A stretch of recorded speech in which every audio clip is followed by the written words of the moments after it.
I would like to warmly welcome our keynote speaker, Marvyn Lim Seng, aka Spaceman, founder and CEO of IN.Genius, who will share about his space travel experience as the first Singaporean and the importance of leadership beyond STEM.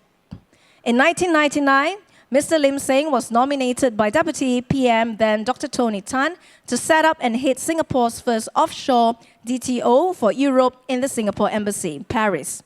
He succeeded in numerous G2G high-tech collaborations with countries such as France, Germany, UK, Sweden.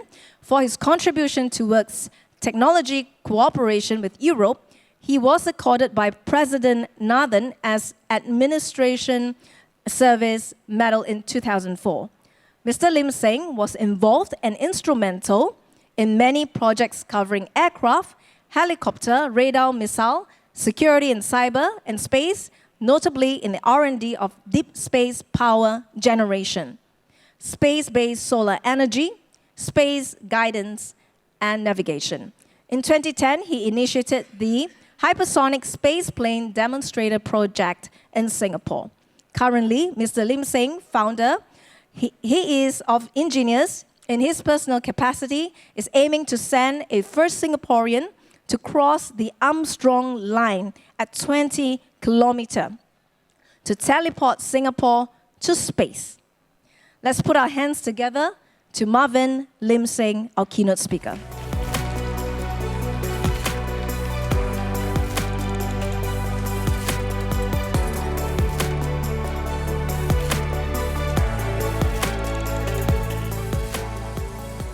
Hi, everybody. So just relax as I shared 2015 at the United Nations ITU Space Resources Symposium. Give me 15 minutes. I will run through how we can conquer space and rule Earth. Okay? So thanks for the introduction, René. And here we go. So today we are here to celebrate innovation. So we wish to share with you our own journey of going to space, our own story of grit and perseverance in sending a first Singaporean to cross the Armstrong Line into space. Why Armstrong Line? Armstrong Line is important because it is where the blue circumference of Earth becomes black. Physically, it means that it is the end of atmosphere, no more oxygen, and no more pressure. So if you go cross there without being well equipped, like I explained to Josephine Teo, you will just die quite badly, okay? And then you have the famous Keynote line, which is actually just a virtual line notified by United Nations that, because 100 is an easy number, and beyond that is called outer space. But the Keynote line actually doesn't really have any significance. So in 2013, it's the first time that we announced that we are going to do this crazy mission to give back to the nation. And we got 150 volunteers, pilots. And the CEO of SIA was very helpful to organize 2 sessions with all their pilots. And I remember one very senior pilot asking me, "Sir, how many guys are you sending up?" I say, "For a start, 1, you know." I say, "But then why do you have 150 volunteers?" So I pause and I look at him and say, "Sometimes some dies, you know." So, okay. Then 6 months later, we commissioned 3 different space capsules around the world. Because my way of doing things is that you must leverage on the global wisdom of the people around, that whoever gives the best specification and design wins the deal. Then you see all these handsome people. We interviewed them and we downlisted to 26 of them. The senior person there is actually the senior advisor of the Prime Minister's office. And all these good-looking guys, because when you choose astronaut, one of the attributes among the 20 lists, 20 of item is you have to be good-looking. Yeah, it's important because when you come back from space, if you look strange, they may think that you are alien, you know. So then we bring them to do parafoil gliding in 14 days to get a Class 2 international license. Normally, if you survive the 4th day, you'll be okay. okay? And then we went to do deep sea diving because not everybody can take pure oxygen. Then in 2014, we showed the first capsule in Resort World Sentosa. And the black capsule, which is totally composite, 1/5 the size, 1/5 the weight, 3 times the price in Wisma. And then the third one you will see later. And the CEO of Sentosa actually came and see me to say that, why are you so gracious to let us have your capsule? So I told him that my house cannot park 3 capsules. And then my daughter used to take the black capsule and send to his friends and say that we don't have a car, but we have a space capsule at home. So there you are. The third capsule is totally aluminum, which later was donated to the Indian Space Agency. And this is where we start to send 3 very expensive US space lab rats to test the life support system. If you see very closely on the left side to you, it's actually a Coca-Cola bottle. We use that to calibrate exactly 1.28 grams per second of oxygen into the capsule at a controlled manner. This is because of the lesson learned from Apollo 1, whereby they injected 70% of oxygen, and the capsule blasts into flame before even takeoff. So the lesson here is that while we are celebrating innovation, we must understand, hopefully from our story, that it's a lot of hard work, a lot of mistake, learn fast, and then it is from there you excel. It is from there that certain people or certain country are better than us. I.E. pun intended, is that if we are whole life kiasu, you will go nowhere. Okay? So there's the lady over there, Ina, that helped me in, and I straight away can sense that she's not a Singaporean. Okay? Yeah. So coming back here is that we are very grateful to India Space Agency for helping us. So unfortunately, the first 3 rats died. Shits happen, okay? And then that was because of a leakage in one of the valves.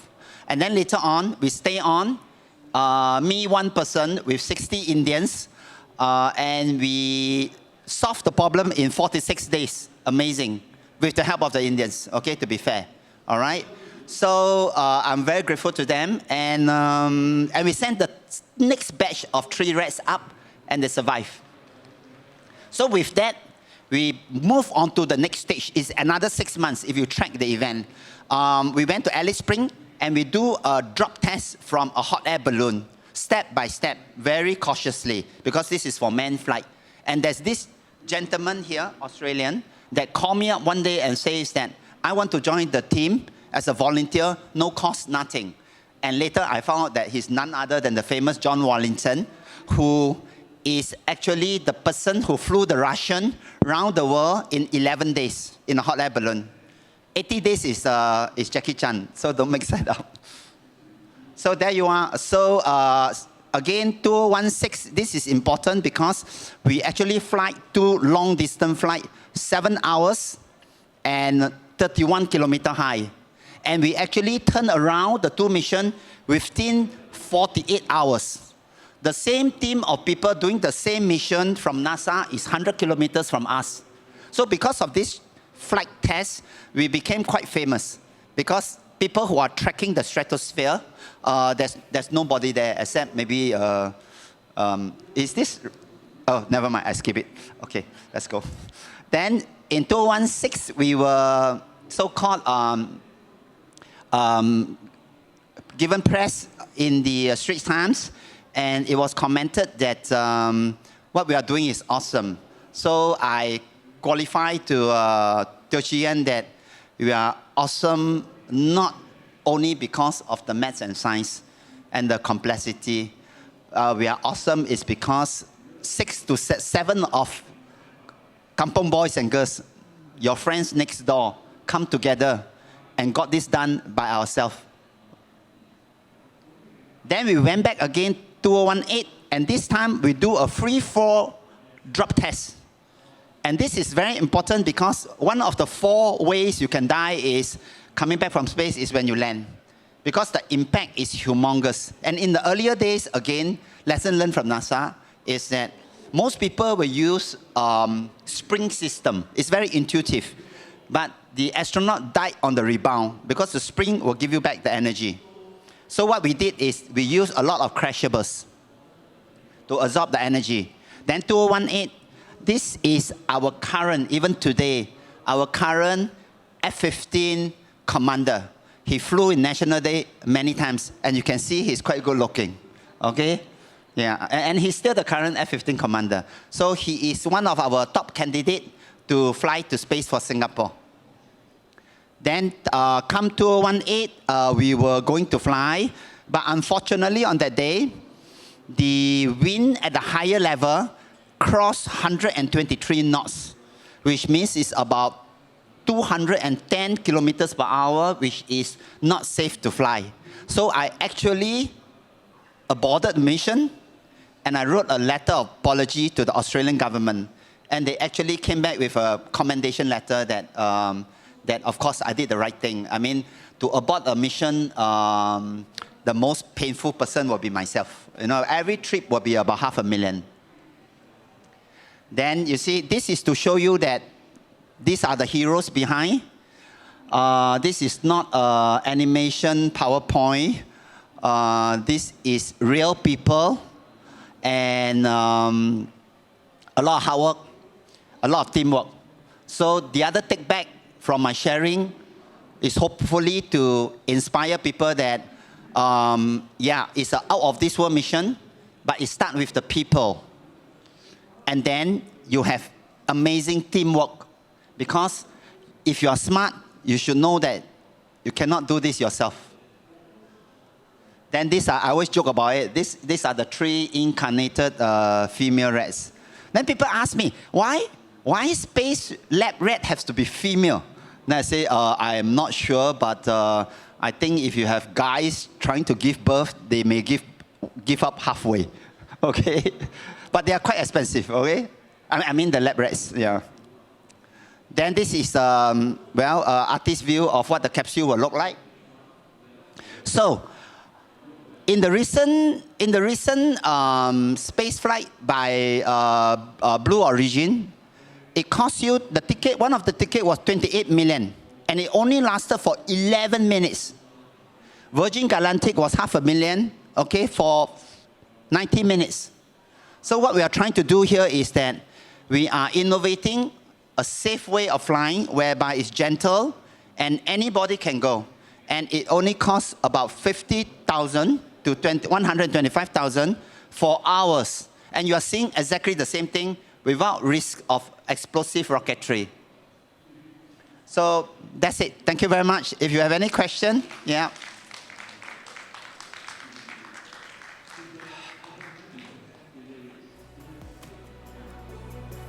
I'm supposed to go back there. Any question? Yes? Yes, please, James. Hey, Marvyn. Yep. Great adventure. What helps do you need moving forward?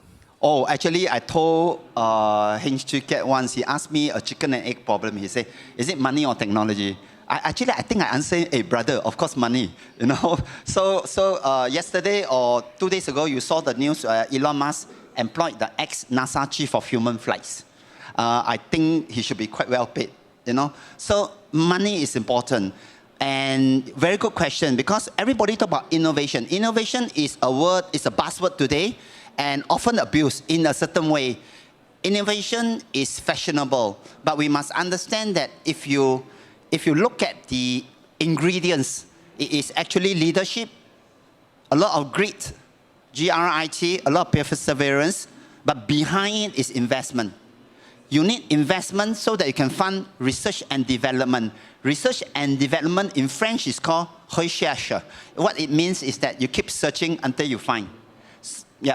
So other than money, what kind of talent do you need? What kind of technology do you need? Okay, good question.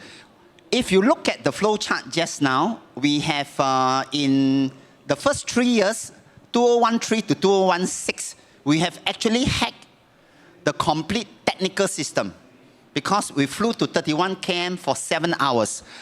I don't think any private company has done that before. Okay, so technically, in 3 years, we clear the system. And in 2019, another 3 years, okay? In 2016, we have then, from 2016 to 2019, another 3 years, we have actually cleared the main launch because we successfully launched the first person. We did not cross Armstrong Line, but we crossed 25,000 feet, which is the height of Mount Everest, proving that the whole system works, including the emergency system, okay? Because we brought the guy back and alive. So besides money, people. What kind of people? Very simple. Besides good-looking people, we need, only for the pilot, we need people with good attitude. Because, where is Eugene? Eugene, stand up. Okay? Eugene is a good example. Eugene is this guy that suddenly turned up in 2019, keep calling me non-stop, okay? And finally, I met up with him, and he turned out to be not that ugly, very charming. And it's all about good attitude. So he is actually the man that do the most difficult part, which we teach him how to put together the cutter system that is made up of 4 detonators that will isolate the stratospheric balloon to bring back the man safe. So my point here is that as long as you have a good attitude, we will teach you the difference between sawing a stainless steel and an aluminum, okay? Yeah. Attitude is all it counts. Very important. Any question? Yeah. How about any technology? What is the biggest technology problem, right? Okay. As I said, after 3 years, we have hacked it. That is also because, personally, I'm quite privileged. I mean, I have been well trained by Ministry of Defense. I am posted to Israel during the war. I was in Sweden. I was in Israel, I was in all over the place, okay? And then later on, I was with Airbus Group, and I work a lot with the Chinese. We do all kinds of stuff, not appropriate to say here. Good stuff, okay? And therefore, technology-wise, we have actually cleared the modules, okay? What is important, okay, if you really want me to say one thing, I'll tell you, is the long-range communication. It's just like you're talking to the moon rover, because it's so far away, you have a delay of a few minutes, and especially when the relay, when the express, moon express is on the other side of the moon, you break the line of sight. So telecommunication is the most important, because you need to maintain and know whether the handsome guy or girl inside the capsule is still doing well or not. Yeah. Yes, please? Is there an age restriction if you wanted to? Somebody wanted to do this. No. There's physical capability. Yes. You see, it is like taking a hot air balloon plus. Okay? So short answer, no need. Long answer, you better buy me a beer. We sit down together and we see. All right? So it is gentle. That's why our next step is actually to do a 2-man seater. And from there, we will open up to be an 8-man seater. Our mission, our vision is to let normal people, everybody have a chance to have the experience of going to space. Today's situation is only the ultra-rich can go. And only the ultra-rich will have guts, because it's based on rocketry, it's costly, and it's not safe, okay? So by using a stratospheric balloon, it is safer, it is a fraction of the price, you stay for hours, and you open up the market, accessible market, floodgate. So business-wise, is fantastic, all right? So that's why we are talking to a few very important people, thanks to Michael over there, okay, who is helping me to do the fundraising. Yeah. What's the risk level, and how do you manage risk? Okay, risk level, it's just like when I was presenting the hypersonic space plane to the Singapore government. This was after the A380. Can you imagine in the beginning, when Henry Ford proposed to the government that I'm going to innovate a high-speed gasoline automobile, 3 times the speed of car. And then some very scholastic person will ask the usual question. Sorry, no pun intended. Will ask, will it crash? So once I answered Lee Hsien Loong, yeah, of course, F-16 also crashed, you know. Is there anyone out there that invented this before? What is the intent of the question? If it's yes, then why are you doing it? If it is no, then the eyeball you can read into it is that, wow, you think you're so smart, you can do it. You know what I'm trying to say? So coming to your question is that all these have to go through civil aviation certification for flying, and is 999, 49 or 59, 0.9999%. Okay? The safest thing today is not even your car. It's actually cable car. Okay? And then Singapore, as usual, make the record. Because Singapore is one of those that has a cable car accident. Okay? But my point here is that safety is manageable. It's a science of reliability. You have to burn in the system. You fly, and you fly, and you fly. Okay? And you make sure that every single point failure have redundancy. In our system, every component has 3 different ways of bypassing it. Just like in a nuclear power plant, the requirement is that you have 5 redundancy to open the floodgate when there's a meltdown. I hope I answered your question. Yeah. Any other questions from the floor? Yes, okay, please. we have one more question.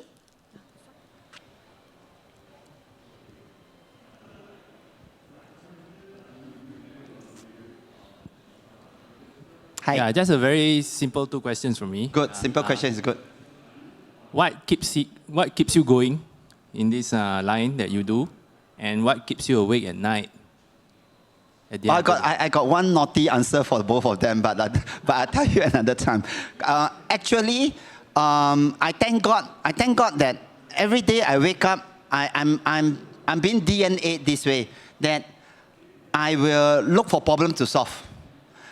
In the past, I couldn't find a word for it, really, I couldn't. And it was only very recently I realized that, of course, my wife said I'm crazy because it spent a lot of time, and it's really dangerous. Actually, my way of putting it is really a calling. Because I have done a lot of projects for a lot of countries. Then I tell myself, why don't I come back to Singapore and do this for Singapore, you know? So it is that DNA inside me, that desire, that drive, that I hope I won't lose it, you know? And people like Eugene know that this is not my only project. I have a few other projects ongoing. And in 2015, when we did the red flight in India, I was actually very honored to be invited by United Nations, ITU, to be the first speaker to talk about space resources, followed by SpaceX and OneWeb. And it is there that I presented the concept of doing a brand new internet, bracket, which is actually no-brainer, because by hindsight, you look at all the mistake that has been done before for the last 50 years, and you design from scratch, same protocol, same router, same speed, everything. And then what got me invited was that I said, and you base everything in space. So, so this is the other project that I am very passionate about, and which today is Elon Musk is leading it, because he has solved the financial equation of the launcher costs. Then later on, when I was doing this project, in the meantime, I was also converting algae from algae to Jet A1 fuel that was successfully demonstrated in a Diamond 41 in Germany. So anyone interested in other projects, you can catch me, I can share, and we can see what we can do together. Okay, I also lead a project whereby we beam energy from space. My time, I was using laser. Today, you also use electromagnetic. So you don't have to dig cable from Cambodia all the way to Singapore. You can actually beam it back. You just make sure that no birds fly through it. You know? Okay. Any last question before we showcase this video? Hi. Okay. Are human beings ready for space?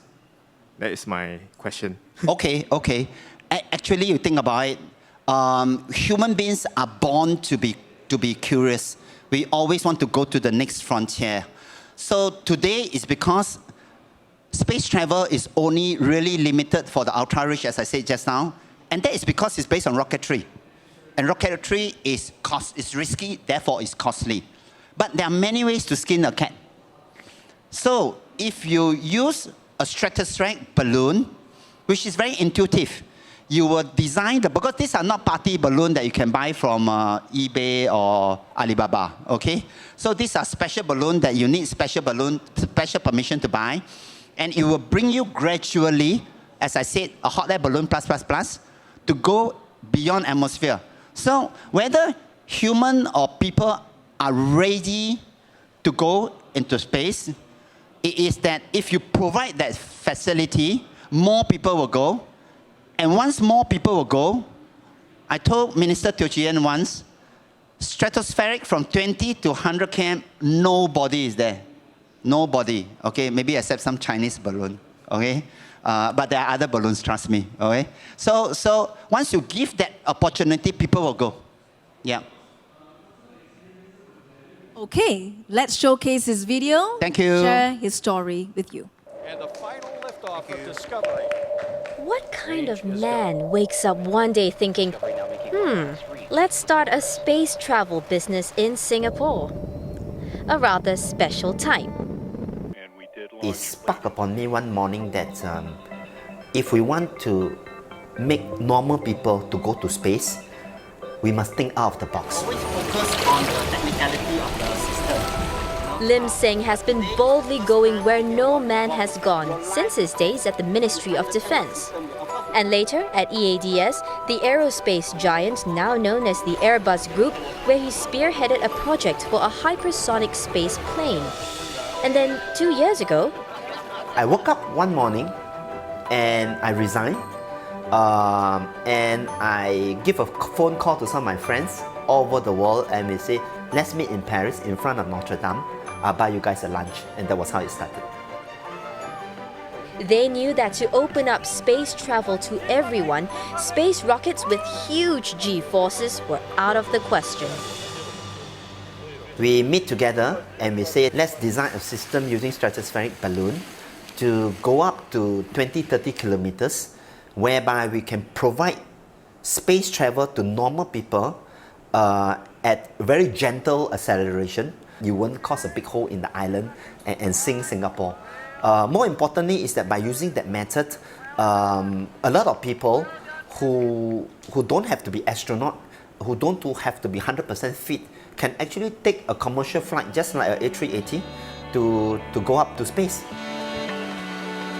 Step 1 is to send the first Singaporean into space next year. 150 applied for that privilege. Those shortlisted are being put through a regime of parafoil jumping, deep sea diving, helium ballooning, and Arctic trekking. And in the end, only one will get to fly up to twice the altitude of a normal commercial plane. We need to find that guy whereby when he's up there and that a micrometeorite hit the capsule and puncture a hole, in 2 seconds, he must know how to react. And we need a guy who can decide without asking permission. We need people who are very witty, think out of the box, and be dauntless to come up with a solution that will save their own ass, not by the books. Well, this pretty much described the 53-year-old innovator who has pumped in millions of dollars into his space project. But has he ever had doubts? I woke up in the morning, I tell myself, oh my God, what are we doing here? It's scary. It's scary. But only twice it happens to me. And after 2 minutes, I got over it and I get back to the design. You only need to have the guts to do it.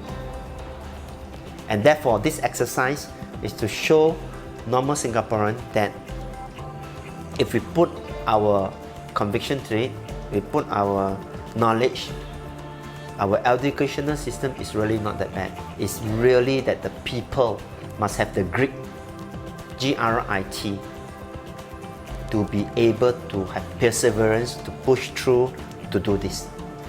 That is the intent.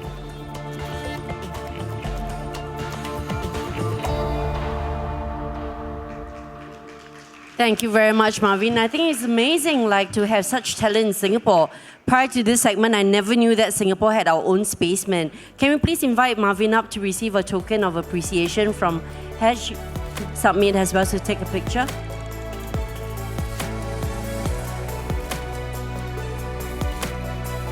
It's extremely heartening to know that we have locals that really believes in our community and bring the purposes back into Singapore.